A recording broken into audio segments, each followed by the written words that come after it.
G'day everyone, I'm David Reidy and welcome to Piano Finally, a podcast by an old bloke who's getting around to learning the piano. Finally.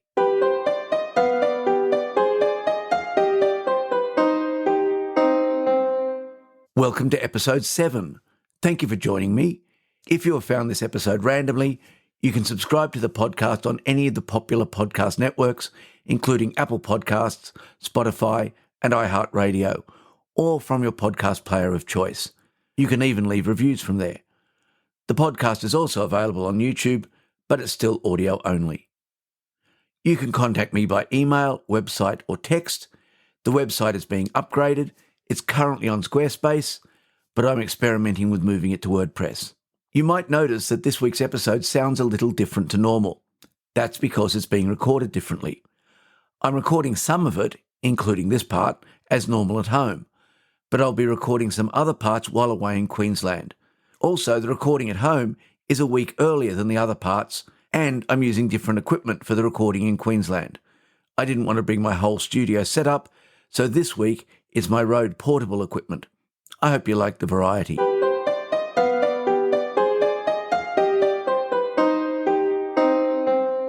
This week's review is Alfred's Basic Piano Library All-in-One course by Willard A. Palmer, Morton Manus, and Amanda Vick Lethco. If you're starting out learning as an adult, your new pursuit is likely to spark some interest in those around you, and perhaps they'll decide to give it a try too.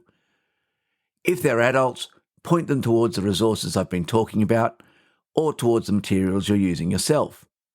But if they're younger, you might find yourself needing to introduce the piano to them. So this week's review is of some books that may help. Unlike adult piano method books, texts for children aren't self-directed. They assume that there will be someone guiding the new player. So I've looked for some books that are appealing to a young beginner, but at a level that I, as only a beginner myself, can handle. If the youngster shows an interest in going further, then finding a proper teacher for them would be the next step.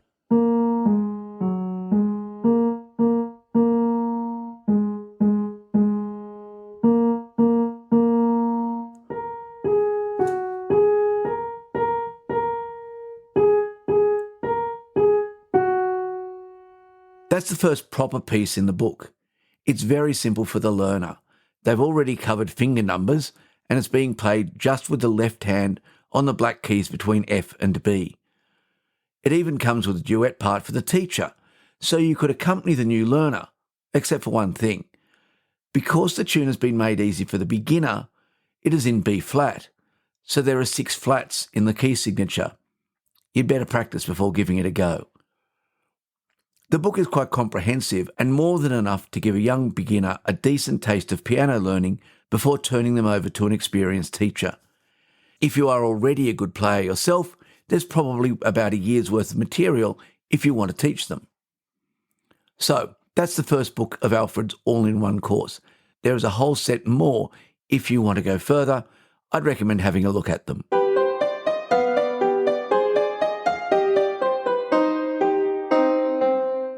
Passing it on. None of us came up with the idea of playing the piano ourselves. We all saw, or at least heard, someone else doing it first. Whatever sort of music you like, someone else will have introduced you to it. Music has a long history of passing it on. When I was growing up, the lady who lived across the road played oboe in the Sydney Symphony Orchestra. So although my family wasn't at all musical, I got to hear a fair bit of classical music. The father of friends down the street played stringed instruments, not normal ones like the guitar, but weird ones like mandolins and banjos. I have no idea whose music I was listening to, but being around people making it meant that they passed on their interest to me. Music wasn't much of a thing at my high school. There was no formal music classes, no band competitions, or other such things that seem to be the norm nowadays. Music was just passed on in passing. In the last episode, I spoke about getting a teacher to guide you along your musical journey. This is clearly a formal way of passing on musical knowledge, and the teacher-pupil relationship goes back millennia.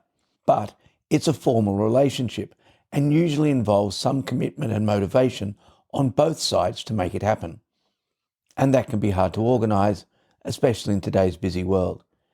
It also costs money, and that can really be a barrier.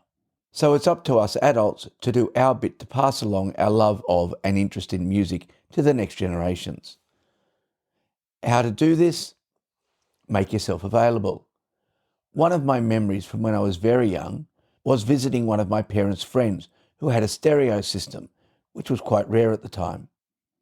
At home, we had a very old record player and one record, the movie soundtrack of The Sound of Music.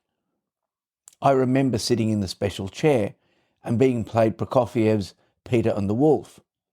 That would have been over 50 years ago, and I still remember the experience, although I have no idea who my parents' friend was.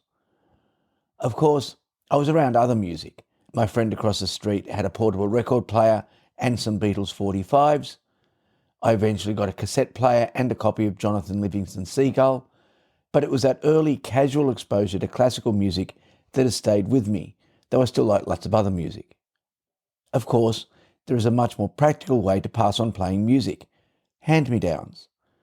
When learning the piano, many things have a limited lifetime and can be passed along to other learners. The beginning books you have outgrown are an obvious first step, as are pieces of music that you have outgrown. You probably don't still need the sheet music for them. After all, you'll have them all memorised. There is also equipment that you have moved on from. I bought my first keyboard with the intention of passing it on. I've been me long enough to know that if I really get into doing something, I will want to get the best equipment I can reasonably afford. You just have to look at the computer equipment and the phones I use. So I knew that it would be the same with the piano. I wanted something good enough to get a feel for what learning as an adult would be like, but not so expensive that it would be a waste if I didn't continue. I also knew about how much I would need to spend to be really happy with a keyboard to learn over an extended time. I've now passed that Roland FP30X on and upgraded to the Kawai Novus 10. I've also told the kids that if any of them get past grade 5 in their music exams, which is the point at which the Roland's key action will start to limit them, I'll give them the Kawai, and then I'll buy myself something new.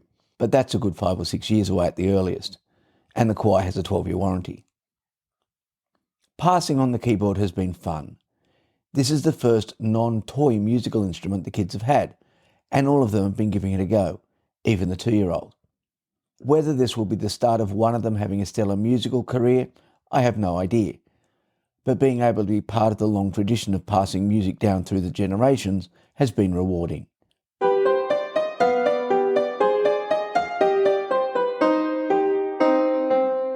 This week's YouTube channel recommendation is for an American musician living and teaching in Australia. You might think I've just randomly found someone to include in the show, but you'd be wrong. This week's musician is Finn Purcell, my first piano teacher. When I was looking to begin at the local conservatorium, I read Finn's bio. It said that in addition to many years of experience, he was interested in harpsichords. I've always liked harpsichords too, so that's one of the reasons I picked Finn as my first teacher. Recently, Finn took delivery of a 2-manual harpsichord.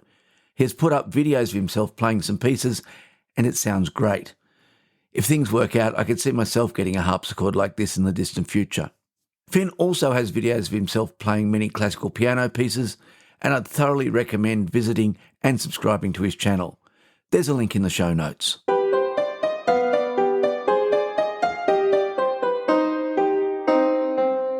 Well, that's it for this week. If you'd like to contact me, email is the best way. You'll find me at david@pianofinally.show and the website at www.pianofinally.show. In both cases, Piano Finally is all one word. The show is also on Facebook, Instagram and Threads. You can subscribe to it from any of the popular iOS or Android podcast applications or from directories such as Apple Podcasts, Spotify or YouTube Podcasts. The show notes for this episode are on the website and include a text me link which will let you send me a message. I hope the different recording setups haven't been too distracting. This should all return to normal for next week. So, until the next episode, I hope your piano stays in tune and you enjoy your time at the keys.